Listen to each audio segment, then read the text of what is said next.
Hi friends, ನಮಸ್ಕಾರ. ಮತ್ತೊಮ್ಮೆ ತಮಗೆಲ್ಲ ಪುಯಾಸ್ ಕಿಚನ್ಗೆ ಸ್ವಾಗತ.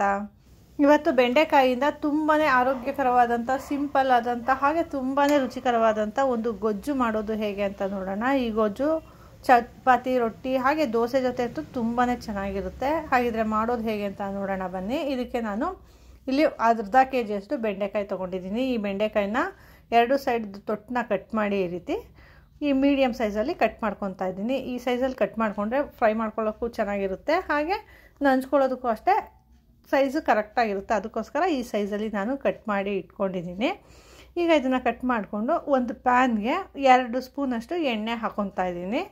ಈ ರೀತಿ ಎಣ್ಣೆ ಹಾಕ್ಕೊಂಡು ನಂತರ ಈ ಕಟ್ ಮಾಡ್ಕೊಂಡಿರೋಂಥ ಬೆಂಡೆಕಾಯಿನ ಈ ಎಣ್ಣೆಗೆ ಹಾಕ್ಕೊಂಡು ಚೆನ್ನಾಗಿ ಫ್ರೈ ಮಾಡ್ಕೋಬೇಕು.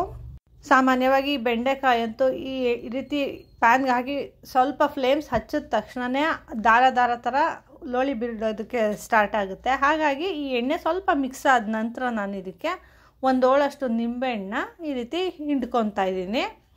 ಈ ರೀತಿ ನಿಂಬೆಹಣ್ಣು ಹಿಂಡೋದ್ರಿಂದ ಬೆಂಡೆಕಾಯಿ ಲೋಳಿ ಬರೋದಿಲ್ಲ. ಹಾಗೆ ಫ್ರೈ ಮಾಡ್ಕೊಳ್ಳೋದು ಅಷ್ಟೇ, ಕೇವಲ ಒಂದು 2 ನಿಮಿಷದಲ್ಲಿ ಈ ರೀತಿ ಫ್ರೈ ಮಾಡಿದ್ರೆ ಸಾಕು. ಬೇಗ ಆ ದಾರ ಥರ ಬರೋದೆಲ್ಲ ಹೋಗಿ ಚೆನ್ನಾಗಿ ಫ್ರೈ ಆಗುತ್ತೆ. ಹಾಗೆಯೇ ಈ ಬೆಂಡೆಕಾಯಿದ್ದು ಕಲರ್ ಕೂಡ ಅಷ್ಟೇ ರಿಟೇನ್ ಆಗಿರುತ್ತೆ. ಈ ರೀತಿ ನಿಂಬೆಹಣ್ಣು ಹಿಂದೆ ಹಾಗೆ ಹುರಿದ್ರೆ ಈ ಬೆಂಡೆಕಾಯಿ ಎಲ್ಲ ಕಪ್ಪಗಾಗೋಗುತ್ತೆ. ಅಕಸ್ಮಾತ್ ನಿಂಬೆಹಣ್ಣಿಲ್ಲ ಅಂದರೆ ಹುಣಸೆ ರಸ ಅಥವಾ ಹುಳಿ ಮೊಸರು ಯಾವ್ದು ಕೂಡ ಹಾಕೋಬೋದು, ಅಥವಾ ಹುಳಿ ಪದಾರ್ಥ ಹಾಕ್ಕೊಂಡು ಈ ರೀತಿ ಹುರಿದ್ರೆ ಚೆನ್ನಾಗಾಗುತ್ತೆ. ನೋಡಿ, ಈಗ ಹುರಿದಿದ್ದಾಗಿದೆ. ಈಗ ಇದನ್ನು ಪಕ್ಕಕ್ಕಿಟ್ಟು ಒಗ್ಗರಣೆಗೆ ಸಿದ್ಧ ಮಾಡ್ಕೊಳ್ಳೋಣ. ಈ ಒಗ್ಗರಣೆಗೆ ಇಲ್ಲಿ ನಾನು 3 ಟೇಬಲ್ ಸ್ಪೂನಷ್ಟು ಎಣ್ಣೆ ತೊಗೊಂಡಿದ್ದೀನಿ. ಈ ಎಣ್ಣೆ ಕಾದ ನಂತರ ಇದಕ್ಕೆ 1 ಟೀ ಸ್ಪೂನಷ್ಟು ಸಾಸಿವೆ, ಹಾಗೆ 1 ಟೀ ಸ್ಪೂನಷ್ಟು ಕಡಲೆಬೇಳೆ, 1 ಟೀ ಸ್ಪೂನಷ್ಟು ಉದ್ದಿನಬೇಳೆ ಹಾಕ್ಕೊಂಡು ಇದನ್ನು ಚೆನ್ನಾಗಿ ಫ್ರೈ ಮಾಡ್ಕೋಬೇಕು. ಈ ರೀತಿ ಚೆನ್ನಾಗಿ ಫ್ರೈ ಮಾಡಿ ಕಡಲೆಬೇಳೆ, ಉದ್ದಿನಬೇಳೆ ಸ್ವಲ್ಪ ಬಾಡಿದ ನಂತರ ಇದಕ್ಕೆ 2 ಕಡ್ಡಿಯಷ್ಟು ಕರಿಬೇವು, ಹಾಗೆ 1-2 ಬ್ಯಾಡಗೆ ಮೆಣಸಿನ್ಕಾಯಿ ಹಾಕ್ಕೋಬೇಕು.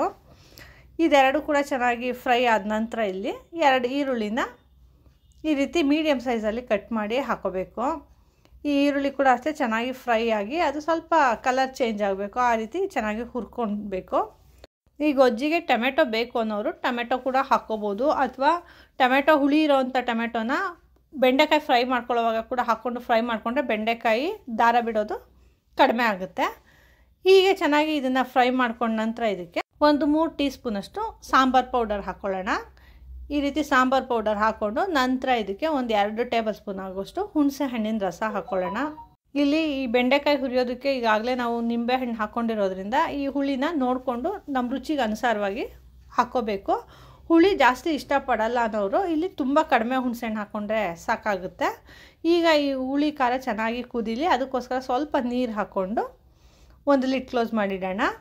ಈಗ ಇದಕ್ಕೆ ರುಬ್ಬೋದಕ್ಕೆ 3 ಟೇಬಲ್ ಸ್ಪೂನಷ್ಟು ಹಸಿ ಕಾಯಿ ತುರಿ ಹಾಕ್ಕೊಂಡು ನಂತರ 2 ಟೇಬಲ್ ಸ್ಪೂನಷ್ಟು ಹುರುಗಡ್ಲೆ ಹಾಕ್ಕೊಂಡು ರುಬ್ಬೋದಕ್ಕೆ ಬೇಕಿರೋಷ್ಟು ನೀರು ಹಾಕ್ಕೊಂಡು ನುಣ್ಣಗೆ ರುಬ್ಕೊಳ್ಳಿ. ನಂತರ ನೋಡಿ, ಇಲ್ಲಾಗಲೇ ಈಗ ಹುಳಿ ಖಾರ ಬೇಯೋಕ್ಕೆ ಇಟ್ಟಿದ್ವಲ್ಲ, ಇದು ಚೆನ್ನಾಗಿ ಬೆಂದಿದೆ. ನೋಡಿ, ಅಲ್ಲಿ ಮೇಲೆಲ್ಲ ಎಣ್ಣೆ ಬಿಡೋ ರೀತಿ ಚೆನ್ನಾಗಿ ಬೆಂದಿದೆ. ಈಗ ಇದನ್ನು ಸ್ವಲ್ಪ ಕೈ ಆಗಿಬಿಟ್ಟು ನಂತರ ಈಗಾಗಲೇ ಹುರಿದಿಟ್ಕೊಂಡಿದ್ದೀವಲ್ಲ ಬೆಂಡೆಕಾಯಿ, ಆ ಬೆಂಡೆಕಾಯಿ ಹಾಕ್ಕೊಳ್ಳೋಣ. ಹೀಗೆ ಬೆಂಡೆಕಾಯಿ ಹಾಕ್ಕೊಂಡು ಈ ಹುಳಿ ಖಾರ ಎಲ್ಲ ಬೆಂಡೆಕಾಯಿಗೆ ಚೆನ್ನಾಗಿ ಕೋಟ್ ಆಗಬೇಕು, ಆ ರೀತಿ ಮಿಕ್ಸ್ ಮಾಡ್ಕೊಳ್ಳೋಣ ಚೆನ್ನಾಗಿ. ಈ ರೀತಿ ಚೆನ್ನಾಗಿ ಮಿಕ್ಸ್ ಮಾಡ್ಕೊಂಡ ನಂತರ ಈಗಾಗಲೇ ನಾವು ರುಬ್ಬಿಟ್ಕೊಂಡಿದ್ದೀವಲ್ಲ ತೆಂಗಿನಕಾಯಿ ಹಾಗೆ ಹುರುಗಡ್ಲೆನ ಮಿಶ್ರಣನ ಇದಕ್ಕೆ ಹಾಕ್ಕೋಬೇಕು. ಹೀಗೆ ರುಬ್ಬಿರೋಂಥ ಕಾಯಿ ಹಾಕ್ಕೊಂಡು ನಂತರ ಈ ಗ್ರೇವಿ ನಮಗೆ ಯಾವ ಕನ್ಸಿಸ್ಟೆನ್ಸಿಲಿ ಬೇಕೋ ಆ ಕನ್ಸಿಸ್ಟೆನ್ಸಿಗೆ ಅಡ್ಜಸ್ಟ್ ಆಗೋಷ್ಟು ನೀರು ಹಾಕ್ಕೋಬೇಕು. ಹೀಗೆ ನೀರು ಹಾಕ್ಕೊಂಡು ಈ ಬೆಂಡೆಕಾಯಿ ಗ್ರೇವಿನ ಚೆನ್ನಾಗಿ ಮಿಕ್ಸ್ ಮಾಡ್ಕೋಬೇಕು. ಈ ರೀತಿ ಮಿಕ್ಸ್ ಮಾಡಿಕೊಂಡು ನಂತರ ಇದಕ್ಕೆ ರುಚಿಗೆ ತಕ್ಕಷ್ಟು ಉಪ್ಪು ಹಾಕ್ಕೋಬೇಕು.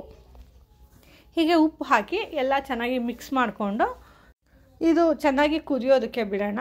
ಹೀಗೆ ಕುದಿಯೋದಕ್ಕೆ 1 ಲಿಡ್ ಕ್ಲೋಸ್ ಮಾಡಿ 5 ನಿಮಿಷ ಬಿಟ್ಟರೆ ಸಾಕು, ಚೆನ್ನಾಗಿ ಕುದಿಯೋದಕ್ಕೆ ಸ್ಟಾರ್ಟ್ ಆಗುತ್ತೆ. ಈ ರೀತಿ ಲಿಡ್ ಕ್ಲೋಸ್ ಮಾಡಿದ್ರಿಂದ ಅದು ಬೇಗ ಕುದಿ ಅಂಟುತ್ತೆ, ಹಾಗೆ ಚೆನ್ನಾಗಿ ಬೆಂದ್ಕೊಳ್ಳುತ್ತೆ. ಅದಕ್ಕೋಸ್ಕರ ನೋಡಿ, ಈಗ ಇದು ಚೆನ್ನಾಗಿ ಬೆಂದಿದೆ, ನೋಡಿದ್ರೆ ಚೆನ್ನಾಗಿ ಕುದಿಯೋದಕ್ಕೆ ಶುರುವಾಗಿದೆ.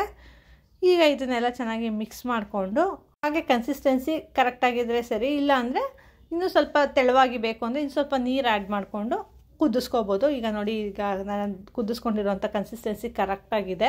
ಈ ಕನ್ಸಿಸ್ಟೆನ್ಸಿಲಿದ್ದರೆ ರೊಟ್ಟಿ, ಚಪಾತಿ ಅಥವಾ ದೋಸೆ ಎಲ್ಲದಕ್ಕೂ ಕೂಡ ತುಂಬಾ ಚೆನ್ನಾಗಿರುತ್ತೆ. ಸಾಮಾನ್ಯವಾಗಿ ನಮ್ಮ ತಾಯಿ ಮನೆಯಲ್ಲಿ ರೊಟ್ಟಿ ಅಥವಾ ಚಪಾತಿಗೆ ಈ ಗ್ರೇವಿನ ಮಾಡ್ತಾರೆ, ಆದರೆ ನಮ್ಮ ಮನೆಯಲ್ಲಿ ಸಾಮಾನ್ಯ ನಾನು ರವೆ ದೋಸೆಗೆ ಮಾಡ್ತೀನಿ.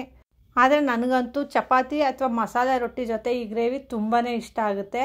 ಆದರೆ ನಮ್ಮ ಮನೆಯಲ್ಲಿ ರವೆ ದೋಸೆಗೆ ಈ ಗ್ರೇವಿನ ಇಷ್ಟಪಡ್ತಾರೆ, ಅದಕ್ಕೋಸ್ಕರ ರವೆ ದೋಸೆಗೆ ಮಾಡ್ತೀನಿ. ನೀವು ನಿಮ್ಮ ಮನೆಯಲ್ಲಿ ಈ ಗ್ರೇವಿನ ಯಾವುದ್ರ ಜೊತೆ ತಿನ್ನೋದಕ್ಕೆ ಇಷ್ಟಪಡ್ತೀರಾ ಕಮೆಂಟ್ ಮೂಲಕ ಖಂಡಿತ ತಿಳಿಸಿ. ಹಾಗೆ ಈ ರೆಸಿಪಿ ನಿಮಗೆ ಇಷ್ಟ ಆಯಿತಾ? ಹಾಗಿದ್ರೆ ನೀವು ಟ್ರೈ ಮಾಡಿ ಹೇಗೆ ಬಂತು ಅಂತ ನಮಗೆ ಫೀಡ್ಬ್ಯಾಕ್ ಕೊಡಿ. ಹಾಗೆ ಇಂಥ ಇನ್ನೂ ಹೆಚ್ಚು ವೀಡಿಯೋಸ್ಗಳಿಗಾಗಿ ನಮ್ಮ ಪೂಯಾಸ್ ಕಿಚನ್ನ ಲೈಕ್ ಮಾಡಿ, ಶೇರ್ ಮಾಡಿ, ಹಾಗೆ ಸಬ್ಸ್ಕ್ರೈಬ್ ಮಾಡಿ. ಧನ್ಯವಾದಗಳು.